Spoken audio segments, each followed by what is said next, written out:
Alors, vous avez une palette importante dans InDesign, on l'a dit, c'est la palette page, mais il y a une autre palette importante, c'est la palette lien. Alors, vous allez dans le menu Fenêtre, Lien, et vous allez voir que dans la palette lien, les images utilisées dans le document sont listées là. Il n'y en a qu'une seule, évidemment, maintenant. Ce n'est pas seulement des images, on peut aussi avoir du texte qui a été importé. Si j'ai un document Word, je peux l'importer, l'utiliser dans InDesign, et si le document Word est modifié par quelqu'un d'autre entre-temps, ça peut se remettre à jour dans InDesign. Donc on peut avoir quelqu'un, ça veut dire qu'on peut commencer à faire une mise en page avec un document, avec du texte qui n'est pas nécessairement finalisé nickel. Quelqu'un d'autre peut continuer à travailler sur le document Word, et il y a un lien avec InDesign. Je parle de document Word, mais avec InDesign, vous avez également un autre logiciel qui arrive, c'est InCopy, qui est justement prévu pour ça. Vous faites la mise en page dans InDesign, mais vous avez un associé qui, lui, fait la rédaction. Il peut utiliser InCopy, qui est une espèce d'InDesign minuscule avec très peu de fonctionnalités, juste pour rédiger. Et les documents qu'il crée, vous les importez. Il y a un lien, si on fait la mise à jour du document. Si lui fait la mise à jour du document, ça va se mettre à jour dans votre mise en page. Ça peut aussi des tableaux Excel. On peut importer un tableau Excel et les données, si on les modifie, se mettent à jour dans InDesign. Donc la palette lien ne montre pas nécessairement que des images. Ici, c'est une image pixel, mais on peut aussi avoir une image vectorielle, quelque chose qui vient de Illustrator, un logo, ou une illustration vectorielle. Alors, sous la palette lien, vous avez, pour l'image qui est actuellement sélectionnée, vous avez la description. La définition, 3000 sur 2250.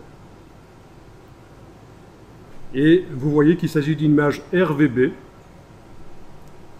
Et je vous avais dit, même si vous voulez imprimer chez un imprimeur, du RVB, c'est bon.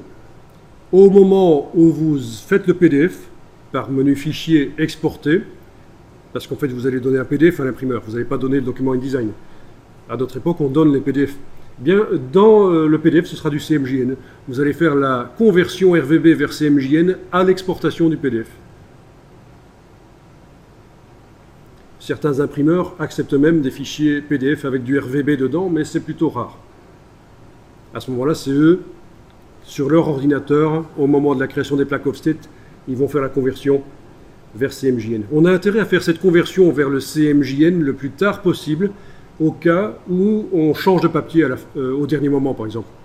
Si au dernier moment on change de papier parce qu'on n'a pas reçu le papier sur lequel on devait imprimer, mais on a un autre, mais qui n'a pas la même couleur de blanc, eh bien le fait de faire la conversion le plus tard possible permet de corriger en fait, les quantités d'encre pour que les images apparaissent quand même correctement.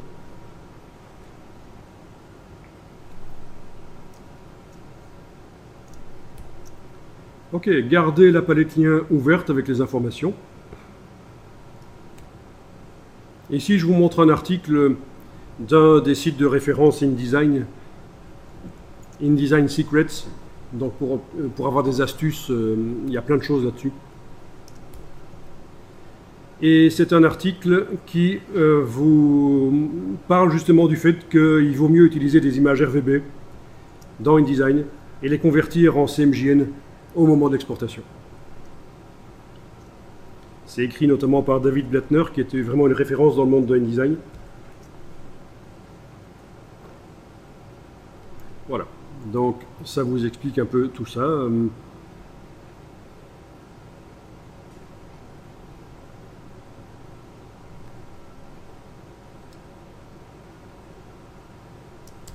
Ok.